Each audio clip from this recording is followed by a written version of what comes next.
Welcome back, friends. Let's have one more session on twofold effects.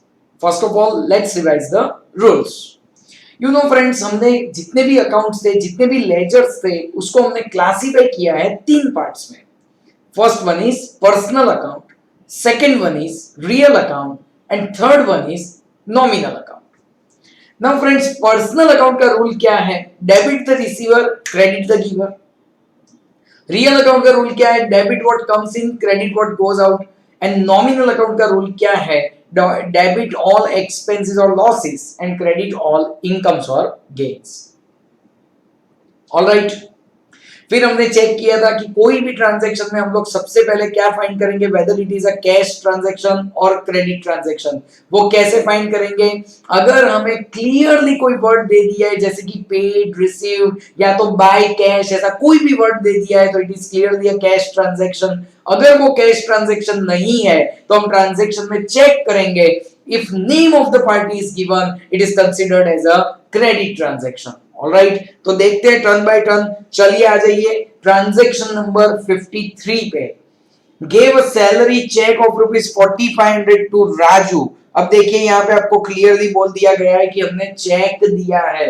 Do you agree with me? मैंने आपको बताया था check का मतलब साफ है कि they are talking about transaction through bank. They are talking about transaction through bank. Alright, तो यहाँ पे मुझे दो एस्पेक्ट फाइंड करने हैं. First aspect is going to be, एक एस्पेक्ट क्या रहने वाला है हमारा, चलिए बताइए आप लोग सब. It is going to be bank and another aspect is going to be salary. Alright, so एक एस्पेक्ट रहेगा बैंक एंड दूसरा एस्पेक्ट रहेगा salary. Most important part friends, please don't focus on Raju. Raju पे हम लोग इसलिए फोकस नहीं करेंगे कि अगर हमने किसी को सैलरी दिया है मतलब ट्रांजैक्शन वहां पे फिनिश हो गया, we don't need to remember his name. Alright, so चलिए बैंक जाएगा रियल में. कल मैंने आपको समझाया था लास्ट क्लास के अंदर कि रियल, पर्सनल, नॉमिनल तीन टाइप होते हैं जिसमें से bank can belong to real account category also, it can belong to personal account also. लेकिन फ्रेंड्स रियल हमारे लिए बहुत आसान है. मैं आपको एक बार फिर से समझाऊंगा. सैलरी किस में जाएगा? नॉमिनल में. फ्रेंड्स बैंक के बारे में और कैश के बारे में मैंने आपको कल शॉर्टकट बताया था. पता है कि अगर इसका बैलेंस इंक्रीज होता है, बहुत ही आसान है ये बात समझना, अगर इसका बैलेंस इंक्रीज होता है तो वो क्या बन जाएगा? डेबिट हो जाएगा. अगर उसका बैलेंस डिक्रीज होता है, इसका बैलेंस अगर डिक्रीज होता है तो क्या हो जाएगा? क्रेडिट हो जाएगा. Isn't it? ओके, चलिए चेक करते हैं यहाँ पे कमजोर कड़ी कौन. तो obviously my focus will be on bank. मुझे बताइए बैंक का बैलेंस इंक्रीज हो रहा है या डिक्रीज हो रहा है? तो ऑब्वियसली यहाँ पे बैंक का बैलेंस डिक्रीज हो रहा है. अब सोच के बताइए मुझे, अगर हम किसी को सैलरी के लिए चेक देते हैं, अगर हम किसी को सैलरी के लिए चेक देते हैं तो ऑब्वियसली बैलेंस डिक्रीज होता है. डिक्रीज का मतलब क्या हुआ? क्रेडिट हो जाएगा. एंड मुझे बताइए फ्रेंड्स सैलरी क्या बन जाएगा? नॉमिनल. नॉमिनल क्यों? क्योंकि वो एक्सपेंस इनकम की कैटेगरी में फॉल करता है. एंड फ्रेंड्स नॉमिनल अकाउंट का रूल क्या है? Debit all expenses. Alright, so यहाँ पे ये क्या हो जाएगा? डेबिट हो जाएगा. Okay fine, let's move to next. Paid telephone bill of ₹300 by cheque. Friends दो वर्ड्स इंपॉर्टेंट है, एक तो पेड भी है और दूसरा चेक भी है. मतलब साफ है कि अगर आप चेक से कोई भी ट्रांजैक्शन करते हो, चेक से कोई भी ट्रांजैक्शन करते हो तो ऑब्वियसली क्या आएगा? यहाँ पे बैंक आएगा. So I would like to write down telephone bill एक एस्पेक्ट और दूसरा एस्पेक्ट रहेगा bank. Can I say friends bank will fall under real, telephone bill is a nominal account for us. पहले फोकस हमारा रहेगा obviously bank पे. Alright, मुझे बताइए बैंक में बैलेंस कम हो रहा है या बैलेंस इंक्रीज हो रहा है?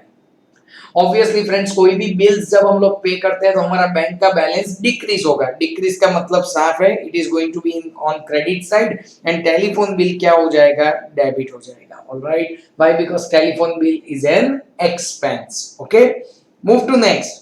Received a check of ₹10,000 as loan from Tarak. बहुत बढ़िया ट्रांजैक्शन है. एक तो हमें चेक रिसीव हुआ है तो कहना इसे one of the aspect is going to be bank. And another aspect very important friends, Tarak loan. ये हमने क्या लिया है? तारक के पास से एक लोन लिया है.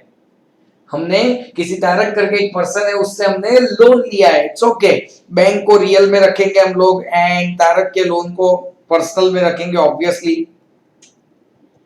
ओके चलिए फोकस कीजिए पहले बैंक पे। तारक से हमने लोन का चेक लिया है तो कहना से कोई भी चेक मुझे मिलेगा तो मेरा बैंक बैलेंस इंक्रीज होगा। बैंक बैलेंस इंक्रीज होगा तो ऑब्वियसली ये क्या बनने वाला है, डेबिट होने वाला है।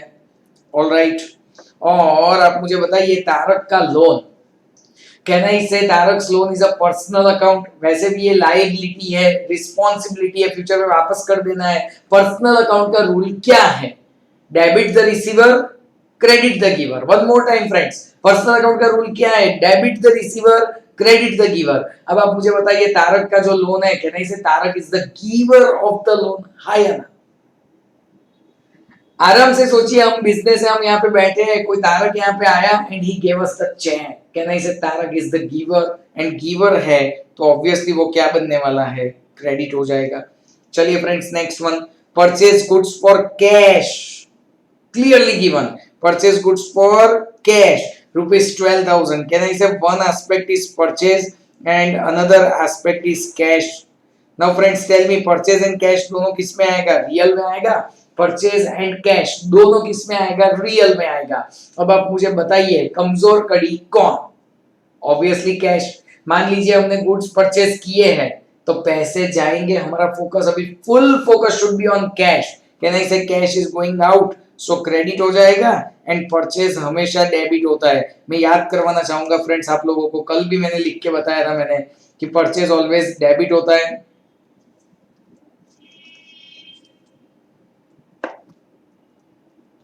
चलिए परचेज ऑलवेज क्या हो जाता है? डेबिट होता है। सेल्स ऑलवेज क्या होता है? क्रेडिट होता है।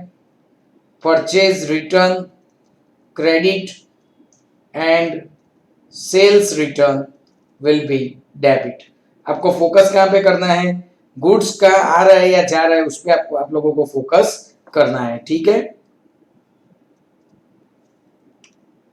Wait for a while, it's some error.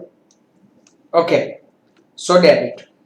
Okay तो ये तो शायद आप लोगों को याद होगा और ये भी हमने कल किया था कि बैंक या कैश में क्या ध्यान रखना है, अगर बैलेंस इंक्रीज होता है तो डेबिट होगा, डिक्रीज होता है तो क्रेडिट होगा। ऑलराइट चलिए आगे बढ़ते हैं friends. Next transaction is sold goods for rupees 700, 700 रुपए का हमने गुड्स सेल किया।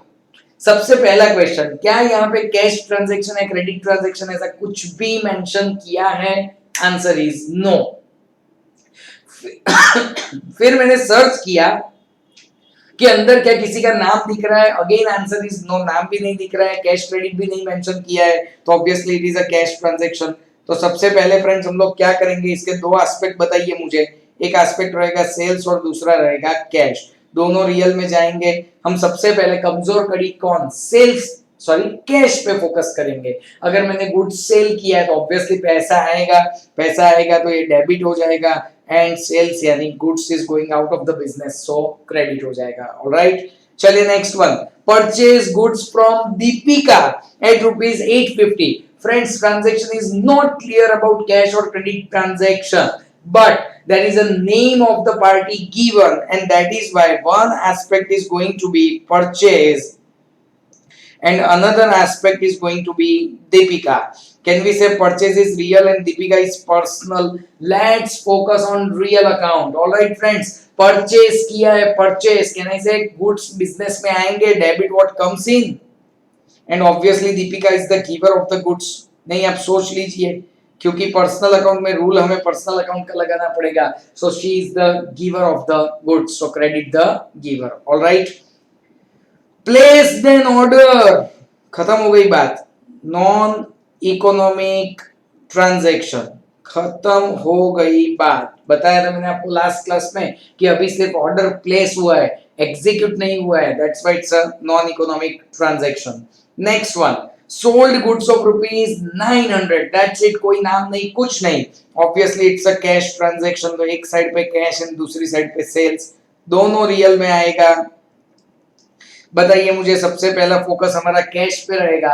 अगर मैंने गुड्स सेल किया है तो ऑब्वियसली पैसे आने वाले हैं सो पैसे यहाँ पे डेबिट होंगे and sales will be credited. Alright चलिए नेक्स्ट चेक करते हैं, नेक्स्ट पेज पे 61 नंबर, sold goods to Kantilal rupees 7,000।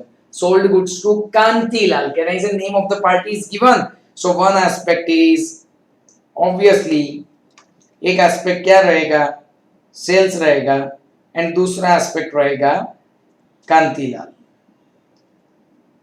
Alright, चलिए सेल्स रियल में, कांतिलाल पर्सनल में. मुझे बताइए आगे कैसे बढ़ेंगे. कमजोर कड़ी कौन, सेल्स पे फोकस करो. Can I say friend, sales में goods are going out of the business, so it is going to be credit. And Kantilal personal है, डेबिट द रिसीवर, क्योंकि अगर हमने गुड्स कांतिलाल को दिए तो obviously Kantilal is going to be the receiver of the goods. Alright, Gaurav sent goods as per our order. Friends, I need to revisit transaction number 59. देखिए, placed an order with Gaurav for supplying goods, मतलब क्या हुआ, हमने गौरव को order दिया था, तो obviously we want to buy the goods. आप समझ रहे हो मेरी बात. मैंने आपको तब भी बताया था कि अभी के लिए ये ट्रांजैक्शन नॉन इकोनॉमिक ट्रांजैक्शन है, क्योंकि ऑर्डर एग्जीक्यूट नहीं हुआ है. लेकिन आप देख सकते हो अब उसने एज पर अवर ऑर्डर गुड्स भेज दिए, तो कैन आई से it is a purchase for us. ये हमारे लिए क्या बन जाएगा, परचेज बन जाएगा, इजंट इट. ये हमारे लिए परचेज बन जाएगा. Let me write down.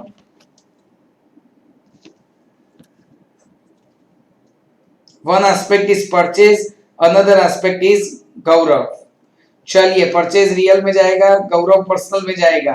देखिए, अगर हमने गुड्स परचेज किए तो ऑब्वियसली अब तो याद ही रह जाना चाहिए कि परचेज तो क्या हो जाएगा, debit, and Gaurav is the giver of the goods, so credit. Friends, देखा आपने, यहाँ पे अमाउंट भी नहीं लिखा है, लेकिन हमें समझ जाना है कि अगर ऑर्डर 5000 का दिया है एंड अगर अब वो ऑर्डर का एग्जीक्यूशन हो रहा है तो ऑब्वियसली 5000 के ही गुड्स आएंगे. ऑलराइट फ्रेंड्स, अभी के लिए हम लोग जो इस फॉर्मेट में लिखते हैं, यहाँ पे हम लोग इतना अमाउंट पे फोकस नहीं करते हैं, है ना. बट कोई बात नहीं, कोई बात नहीं. अमाउंट भी हम लोग नेक्स्ट अपकमिंग जो क्लास आएगा उसके अंदर हम लोग चेक करेंगे. चलिए, purchase goods of ₹22,000 from Desai and brothers and sold half of its to Patel and sons. Guys, दो ट्रांजैक्शन कंबाइंड है. क्या कंबाइंड है, पहले हमने पटेल एंड देसाई ब्रदर्स से हमने गुड्स परचेज किया है एंड पटेल एंड सन्स को सेल किया है. कहना इससे दो ट्रांजैक्शन है, इसलिए यहाँ पे दो बार ए बी दिया हुआ है. Let me show you. एक एस्पेक्ट रहेगा परचेज एंड देसाई ब्रदर्स, पता चल रहा है, real and personal. Purchase obviously debit होगा and Desai brothers are the giver. Now friends, यही सेम गुड्स हम लोग पटेल एंड सन्स को बेच रहे हैं, तो ऑब्वियसली मेरा एक एस्पेक्ट रहने वाला है सेल्स एंड दूसरा एस्पेक्ट रहेगा Patel and sons.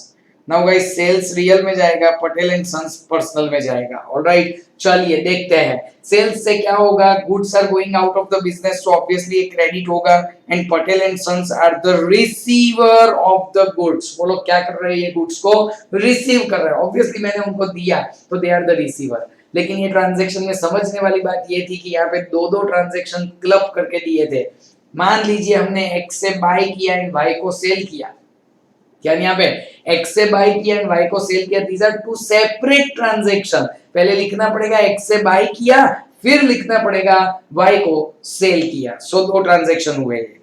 Next one, sold goods to Nalin ₹10,000. Friends, name of the party is given, so it's a credit transaction and that's why एक एस्पेक्ट रहेगा सेल्स एंड दूसरा एस्पेक्ट रहेगा नलिन. सेल्स रियल में, Nalin personal में. Simple सा logic है. अगर goods sale किए तो goods are going out, so credit हो जाएगा and Nalin is a person, so he is the receiver, debit हो जाएगा. ऑलराइट, चलिए नेक्स्ट चेक करते हैं.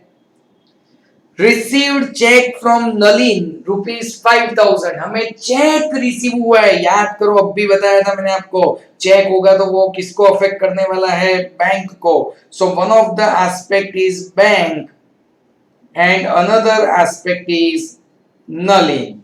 ऑलराइट, सो हम लोग क्या करेंगे फ्रेंड्स, पहले बैंक को बोल दूंगा मैं real account, Nalin is a personal account and now focus on it, focus on bank. क्या हुआ है, बैंक का बैलेंस बढ़ने वाला है, कम होने वाला है. आराम से देखिए, अगर हमें चेक रिसीव हुआ है, अगर हमें चेक रिसीव हुआ है तो ऑब्वियसली बैंक का बैलेंस बढ़ने वाला है, सो debit and Nalin is the giver. Alright, paid salary to Rakesh rupees 5000, but friends understand paid word दिया हुआ है तो one of the aspect will be cash, another aspect will be salary. Please friends, please ignore Rakesh. The reason is अगर हमने किसी को कोई भी एक्सपेंस कैश में पे कर दिया है तो अब उसका नाम याद रख के कोई फायदा नहीं है। ऑलराइट, सो कैश जाएगा रियल अकाउंट में, सैलरी जाएगा नॉमिनल अकाउंट में। अब देखिए आप लोग, कमजोर कड़ी कौन, तो ऑब्वियसली कैश। सैलरी पे किया है, पैसे गए, गए तो क्या हो जाएगा, credit, and salary account will be debit. Next one friends, paid shop rent to rupees 2500 by cheque. Alright, by cheque है तो एक एस्पेक्ट ऑब्वियसली कौन सा होगा, बैंक, एंड दूसरा एस्पेक्ट कौन सा होगा, शॉप रेंट। ओके, चलिए बैंक जाएगा रियल में, शॉप रेंट जाएगा नॉमिनल में। अब यहां पे ध्यान, कमजोर कड़ी कौन, ऑब्वियसली मैं बैंक पे फोकस करूंगा। हम लोगों ने शॉप रेंट पे किया है, चेक दिया है, तो ऑब्वियसली मेरा बैंक बैलेंस कम होने वाला है, कम होने वाला है तो ये हो जाएगा क्रेडिट एंड शॉप रेंट हो जाएगा debit. Alright friends, move to next. Purchase furniture from Arvind furniture mart rupees 50,000. Can I say one aspect is furniture and another aspect is Arvind Furniture Mart? I decided that this is a credit transaction, obviously. Okay, ठीक है, कैसे पता चला, क्योंकि पूरे transaction में cash के बारे में या पेमेंट के बारे में कुछ नहीं बताया है। And next thing is Arvind furniture mart का नाम दिया हुआ है तो obviously it's a credit transaction. Alright, तो अब क्या करेंगे, फर्नीचर जाएगा रियल अकाउंट में एंड अरविंद फर्नीचर मार्ट जाएगा पर्सनल अकाउंट में। अब क्या करेंगे, फर्नीचर मैंने खरीदा है तो obviously furniture is coming into the business and Arvind furniture mart are the giver of the furniture as of now. Alright, 69 friends, मस्त ट्रांजैक्शन है। क्या दिया है इन लोगों ने, open a bank account with rupees 10,000 with bank of Baroda. कल आया था ऐसा एक ट्रांजैक्शन, मैंने आपको बताया था, इसमें दो एस्पेक्ट, एक होगा कैश और दूसरा होगा बैंक। प्रैक्टिकली विजुअलाइज करो फ्रेंड्स, हमारे नजदीक में एक बैंक ऑफ बड़ौदा का बैंक है, वहां जाके अगर मैं अकाउंट ओपन करवाता हूं तो ऑब्वियसली मैं 10,000 रुपए लेके गया और उनको दिए कि लो ये मेरा अकाउंट ओपन करके उसमें डाल दो। सिंपली फ्रेंड्स क्या हुआ, दोनों के दोनों रियल में आएंगे। मुझे बताइए सिंपली क्या होगा, कैश गया मेरे पास से एंड ऑब्वियसली बैंक में जाएगा तो बैंक का बैलेंस इंक्रीज होगा। फिर से एक बार याद करवाना चाहता हूं फ्रेंड्स, कैश और बैंक के लिए बैलेंस इंक्रीज यानी डेबिट एंड कैश और बैंक के लिए अगर बैलेंस डिक्रीज यानी credit. I hope you will remember this. चलिए next one, paid fire insurance premium of rupees 1000 for the shop by cheque. Cheque से पे किया है तो ऑब्वियसली हमारा जो वन ऑफ द एस्पेक्ट होगा वो रहेगा बैंक और दूसरा एस्पेक्ट रहेगा fire insurance premium. Okay, so bank जाएगा रियल में, फायर इंश्योरेंस प्रीमियम जाएगा नॉमिनल में। ऑलराइट, अब क्या करेंगे, कमजोर कड़ी कौन, रियल अकाउंट। पे किया है तो ऑब्वियसली बैंक का बैलेंस कम होगा, कम होगा तो क्या करेंगे, credit. And friends, fire insurance premium क्या हो जाएगा, debit. Why, because it's an expense, loss to business. Bought goods from Ramola rupees 7500, नाम दिया हुआ है बॉट यानी परचेज किया है तो ऑब्वियसली दो एस्पेक्ट रहेंगे, एक होगा परचेज और दूसरा होगा रमोला। चलिए फ्रेंड्स, परचेज जाएगा रियल में एंड रमोला जाएगा पर्सनल में। परचेज मतलब क्या हुआ, गुड्स आ रहे हैं so debit what comes in and Ramola is the giver। Friends, ये जो टाइप के ट्रांजैक्शन है वो हमने अभी तक बहुत सारी बार रिपीट किए, बहुत सारी बार। सो अब तो एकदम कंफर्ट आ जाना चाहिए, जैसे ही परचेज दिखता है सर डेबिट, सेल्स दिखता है इमीडिएटली आंसर कर दो आप लोग credit. Alright, bot goods from Siddhi for cash rupees 7500 तो ऑब्वियसली हम लोग फर्स्ट एस्पेक्ट क्या रखेंगे, परचेज रखेंगे। एंड फ्रेंड्स, लोग मिस्टेक करेंगे, दूसरा एस्पेक्ट सिद्धि ले लेंगे बट क्या आएगा कैश, क्योंकि क्लियरली बोल दिया है उन्होंने, दोनों रियल में जाएंगे। कमजोर कड़ी कौन, ऑब्वियसली कैश, परचेज किया है तो पैसे गए तो क्रेडिट, एंड परचेज यानी गुड्स आए so debit. Alright, sold furniture of rupees 1500। Alright, so एक एस्पेक्ट रहेगा फर्नीचर एंड दूसरा एस्पेक्ट रहेगा कैश, दोनों जाएंगे रियल अकाउंट में, दोनों जाएंगे रियल अकाउंट में। अब आप मुझे बताइए फोकस कहां पे होगा, हमारा कैश पे फोकस होगा। फ्रेंड्स एकदम आराम से, अगर मैंने कुछ फर्नीचर सेल किया तो पैसे डेफिनेटली आएंगे, एंड फर्नीचर सेल किया तो फर्नीचर जाएगा, सिंपल।